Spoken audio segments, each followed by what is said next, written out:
In this guide, I'm going to show you how you can get 120 FPS here in Battlefield REDSEC here on a PS5. Before we do get into this guide, make sure to like the video and subscribe to the channel with all notifications on. It really does help us out and it lets us know that you want more content like this. We'd greatly appreciate it. And if at any point throughout this guide you had any questions, ask them down in the comment section below and we could help you out further. I'm going to be doing my best to reply to every single comment down there. Now, this really is not super difficult to go ahead and do.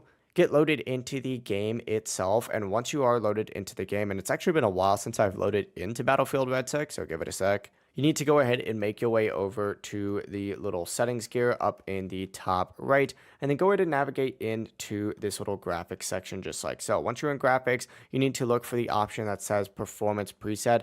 I would recommend changing this from auto balance to just auto performance. Now, by default, it's going to be on auto or balance, which essentially just focuses more on visual while keeping the game stable. But higher frames, if you want 120 FPS specifically, you need to set it to performance. When you do this and back out, your game might go black for like a split second while the setting does change, but after that, the game's going to target 120 FPS if your TV or monitor supports it. Performance mode does also lower some visual quality, so just keep that in mind. But that's going to be the full process right here. If you guys have any questions, ask them down in the comment section below. I'm going to be doing my best to reply to every single comment down there. And before you do leave this guide, make sure to like the video and subscribe to the channel with all notifications on. It really does help us out, and it lets us know that you want more content. Have a great rest of your day, though. Peace.